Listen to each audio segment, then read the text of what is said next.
It's just work. We're trying not to take it too seriously. But really, it is your career and you need to take ownership of it. Hello. Hey. How you doing? Hey. So today we're actually gonna be answering questions, some questions that we received from our viewers in the last couple of weeks. So today is really question and answers with Daykems and Bukola. So ask away, and then we are answering away today. So we're going to be answering a couple of questions. Yeah, want to Awesome. start? Yeah, sure. First off, just want to say thank you to our viewers for, listening, watching podcast, and taking the next step by even asking us questions. So we've Yes. gotten quite a number of questions, and we're able to do this Ask Bukola and Daycare segment again, Yeah. which we're happy about. Yes, we are. All right, great. So the first question, and we got a bunch, about 10, but we're only able to answer about 5 Yeah. on this episode. Yeah. So the first question we think is important to, all questions are important to ask, but the first question we're answering is the writer says, I have been offered 2 job opportunities, one with a higher salary but less work life balance, and the other with more flexibility but lower pay. Which should I choose? Pray to God. Listen. Go to the Lord in prayer. Yes, so go and see God's face. First of all, I just want to say congratulations. Yeah. You've gotten 2 job offers. That's fantastic. So congrats to you. This is a typical more money or more peace dilemma. And I think sometime on this podcast or at some point we're spoken about, juggling different balls in life. In life, you are a juggler, right? You're going to be juggling different balls. Some of those balls are plastic, some are glass. And when you're juggling and a ball falls off your juggle, I guess, if it's a plastic ball, it bounces back, or it bounces and nothing significant or nothing detrimental happens. But if it's a glass ball, it shatters and it breaks. It's harder to put back together.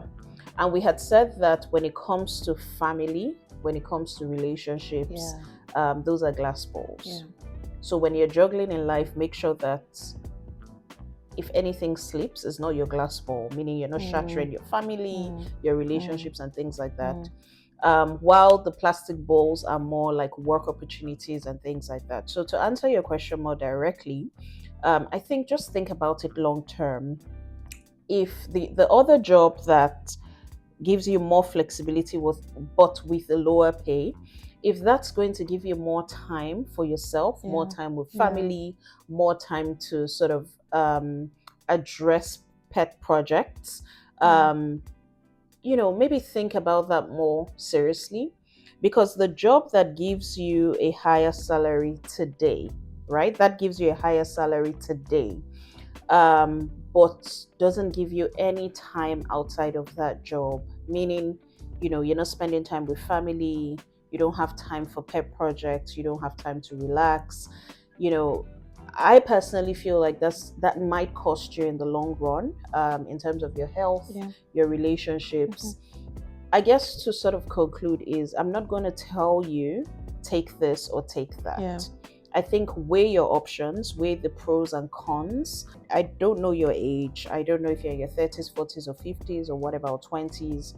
But I would say weigh the pros and cons, and then make the decision. Remember that, the best form of investment is investment in self, right? So if this job is not going to afford you the opportunity to invest in self, I don't know, think about it is what I'm saying. And I guess to conclude is also pray about it. Ask the Holy Spirit to guide you, ask the Holy Spirit to direct you to make the best decision for you. I wish you all the best and congrats again. Yeah, congrats. Okay. Congrats. Nicola, do you want to add or do you want to go to your next No, I question? think not really. Nothing to add Okay. to that one. I think we can go to the next question. Okay, cool. So this person says that they're thinking of switching industries, Mm, but they're unsure how to translate their skills from marketing to HR. right. So said, what's the best way to make a successful career pivot? Um, yeah, I think we've talked a bit about making second career transitions or something of that sort. Mm, But I think to answer this question, particularly from a marketing to HR perspective, I would say that both roles have skills that are transferable for sure.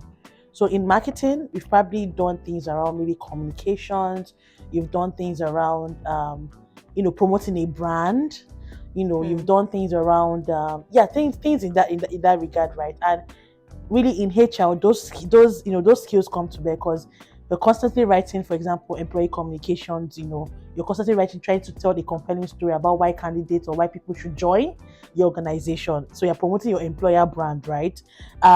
You're currently networking and talking to people. That's also what you do within the marketing field. So you're networking, growing your network, talking to people, again, trying to maybe get them to buy into your product. And that's the same they're also doing from a HR perspective, really trying to get either getting people from out prospective candidates to buy into the brand, the yeah. employer brand, or even within the organization, trying to get employees as well to either buy into something or continue to keep them engaged as Mm, they go about their work. So I think either way, like already those are transferable skills that can you can bring from your marketing experience into mm, HR. mm, Um, and at various aspects, like I said, there's like employee communications, there is recruitment, which really is even a strong connection between like marketing, because with recruitment you're constantly trying to attract candidates, right? Attract top talent.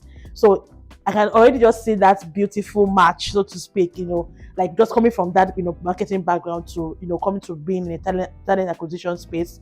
Like it's just a beautiful match or a beautiful pivot there. So I think it's really around you being able to share and portray or demonstrate rather those skills that you've grown or you've had for marketing, and then being able to, like, so for example, if you have to go for HR interview or even designing your resume, it's really being able to highlight those experiences and what's the word, document it in your resume such that you're able, the transferability is very clear to a recruiter or someone who sees it, and they're able to then give you that opportunity and all that.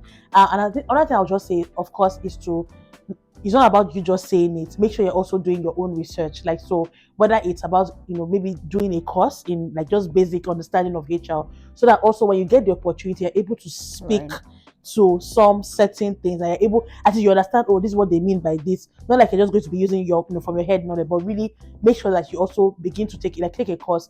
I wouldn't even say certification just yet. Like, really, I know people who have moved to HR without, they actually got into HR before going for a certification, Right. but at least they had a base knowledge, network with people, ask questions and all of that. So that when you get the opportunity, you're able to speak to it and you're able to stand out when that opportunity arises. But it's very possible, please do. And even for anyone, maybe not in HR, but I think most importantly is there are transferable skills for sure. Mm, It's really how you're able to highlight those skills, demonstrate how they connect with each other, and then learn as much as you can learn, so that when you have the opportunity, you're well prepared for it.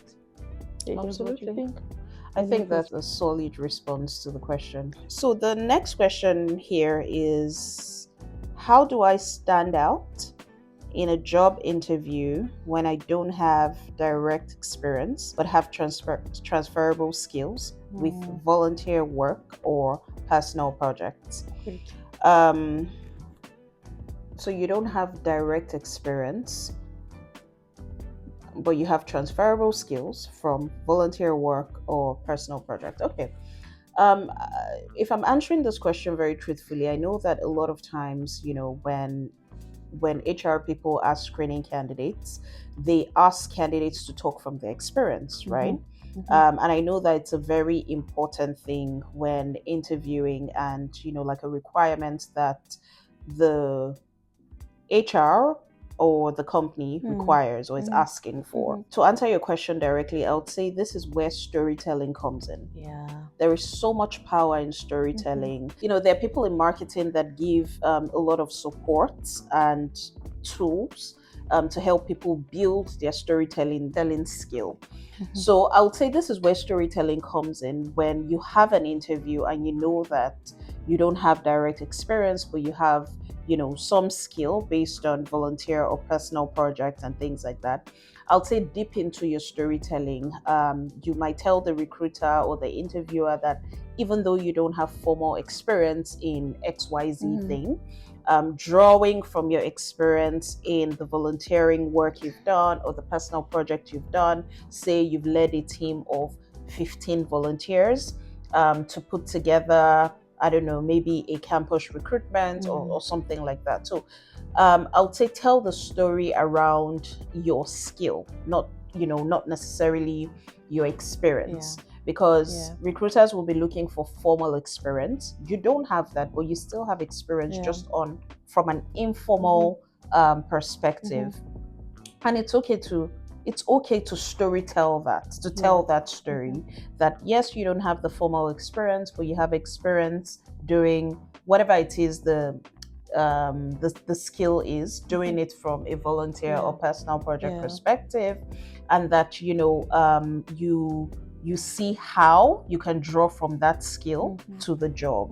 So I guess what I'm saying is, to help you ace the interview, the most important thing you want to do and make sure you land this point is map your skill to the requirements. Don't worry too much about, oh, I don't have the formal experience. No.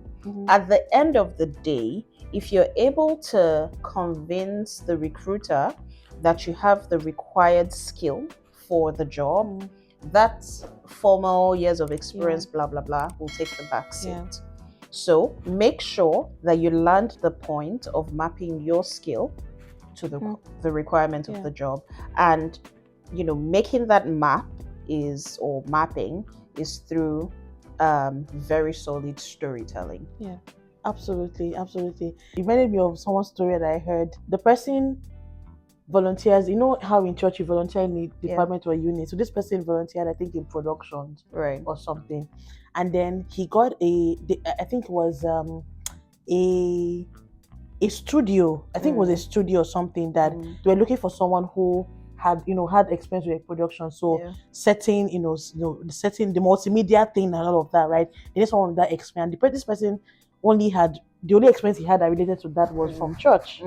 He went for the opportunity, and he literally, was able to share his experience, from that. And when they asked him, like, oh, where do you work? Or where do you work? Say, oh, like, mention the name of the church, right? And so not as though it was like he volunteered, just say, mention the name of the church. This is where I work. I do this work and all that. And he got it. Wow. He got it. And it was such a huge opportunity for him at that point. Like, he never would have imagined, like, going from that to corporate, and like literally it was No, that's that. Thank you for saying that story, because it actually just reminded me that I actually have a personal experience or story to this. So I remember when I was interviewing for my first lecturing job. Okay. They had asked me if I had lectured in the past, like I had experience lecturing. And one of the examples I gave them, again talking about my skill, is the fact that I had taught teenagers in church for years, like putting together. Yes, I remember. Did that. Yes, like the preparing your lesson notes on Sundays, the curricula, things like that. And I was able to pull a lot from my experience as a teenage church teacher. I was able to pull a lot from that experience into the job interview, pull a lot from my skills, the skills I'd garnered in during my time as a teenage teacher. So yeah, definitely. So I hope you go for it. Like, don't be scared, just go for it and all that. Okay, next question we have is so this person says that I'm worried about being overlooked for a promotion because I'm more focused on getting things done than playing office politics. Oof. Okay. Should I be more vocal about my achievements? No, stay there. Hell yes. Big yes. Okay, there's no hell yeah. Heaven yes. But absolutely, you should be loud. If I put rooftop, wherever I need to go to shout it and all that. But I think honestly, back in Nigeria, it's not something we're very used to. Like, I don't know if it's about the cultural thing and all that, where we feel, oh, you're going to be as if you're proud, you're being boastful and things like that. Like, and in some cases it works, because some industries or some companies in Nigeria, like, you will get promoted. Like if you spend a number of years, you get this rating, you get promoted. Like that whole thing about you talking and shouting about your achievements will not really, you Yeah. know, it's almost like it will work that way. But Mm. I've realized whether Nigeria or outside of Nigeria, particularly outside Nigeria, oh Yeah. my God, you need to be loud and talk about it. Yeah. Tell them, tell who needs to know what you are doing, Yeah. and let them know what you are doing. There's this I can't remember now. One of my colleagues, she had told me like one of the things that she does and which I adopted as well. Even though Mm. honestly I'm not always as consistent, but I try to always maybe block my calendar like a reminder. So I go there and update. So it's like what's it called? Is it my goodie folder or goodie list? But the whole essence of that is that Right. the great things you've done, those achievements and everything, because you forget. That's the thing. Just because you've done it and all the accolades are part, like you just forget. But that person always would, whether it's an email, whether it was on a recognition portal or just whatever it was, she will Yeah. get it. In fact, sometimes she actually she initiates that feedback, or something, or she would document it. And when you initiate and document it and send it as an email, the person typically would respond, right? And then she'll take that response and then also put it in that goodie folder or the to good list or something like that. My point is, it's important that you definitely talk about your achievements to people that matter. And I think one thing that can help you do that is just keep that folder, keep whatever, whether it's a list, an Excel spread or whatever. Make sure you have someone that are documenting all of those things, your feedback, the things you've done, when you did it, the impact that they had.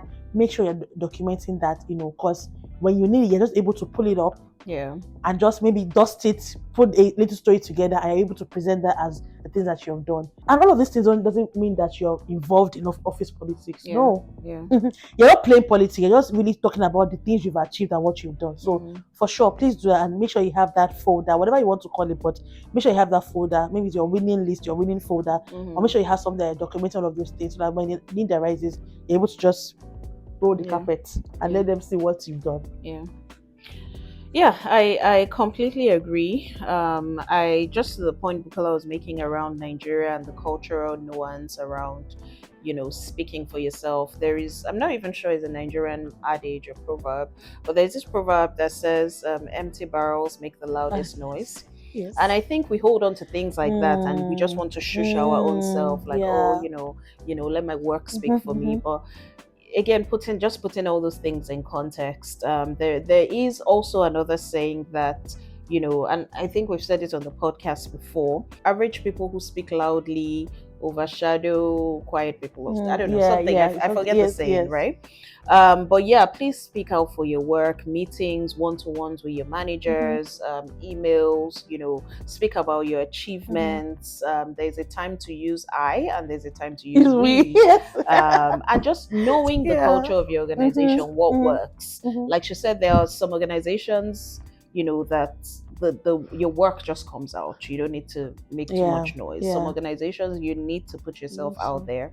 So just really recognize the culture of the organization, and I would say model your communication toward the culture of your Yeah, organization, yeah, so that you're not overlooked. yeah, Yeah.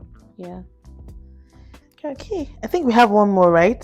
Yeah, I think so. Like Dickem said, we got a couple number of questions, but for this one, we just chose like the ones that we felt are really maybe immediate priority, so to speak.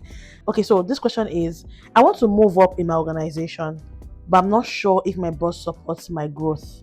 How can I figure out if they're really invested in my career? Ooh, no, you go. You go. Okay, You okay, go. okay. So yeah, I can go on this one. Um, this sucks for sure. This sucks, but I think before you draw that conclusion, I think have a candid conversation with your manager or your boss. And of course, not candid like, oh, do you support my career? Are you invested in my career? Of course, they'll say yes. So I think have a career, maybe like a career development conversation just around, oh, this is what you've done so far, this is what you're doing now, so your interest, your strengths, and all that. You're looking to do this.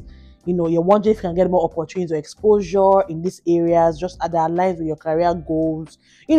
Something more, not about the work per se, it's really around your career development, and also get them to understand in terms of Also, like, where do they see you? Like, okay, so this is what you've done and all that. How would they assess you? Do they think you'll be ready for the next level, say in what year and all of them? Maybe, okay, I want to become a manager, assuming you're not a manager yet. Get from their point of view when they think that you'll be ready for that, Right. because sometimes you may think that you are ready and they be like, oh, I'm still maybe in 3 years. And truly, in those conversations, you're not able to tell some other feedback areas you were not aware of. That they've probably not giving you that feedback straight, blunt and all of that. And then in that conversation, you're able to actually tell, oh, what else are the things that you need to improve on and all that. But I think first of all, have that conversation. Now, if after the conversation, and of course during the conversation, try to thyself, like, study body language, see how they respond, see how Right. they are, how interested they seem in that conversation.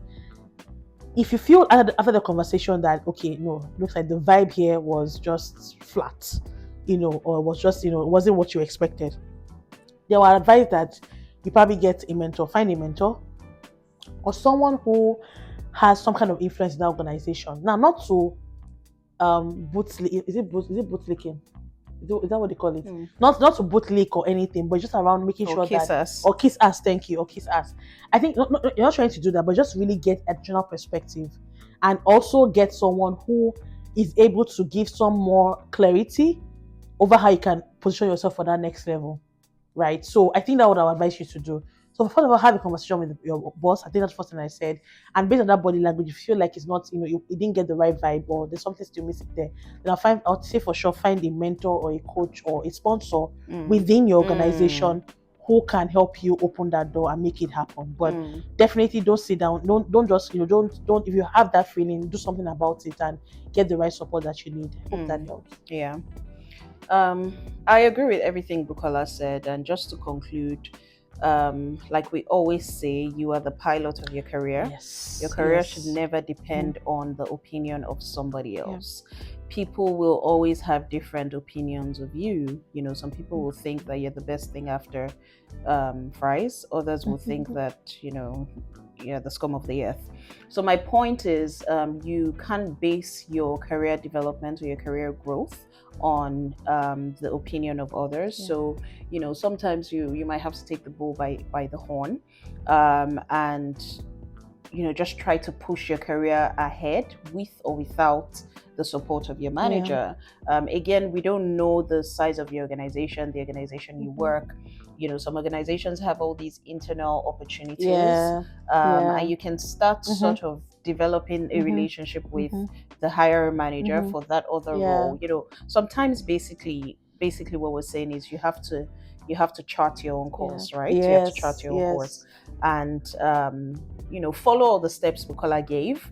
But at the end of the day, just know that sometimes you really have to, like, just hold the bull by the horn and push your career forward with or without the support of your manager or other people. Absolutely.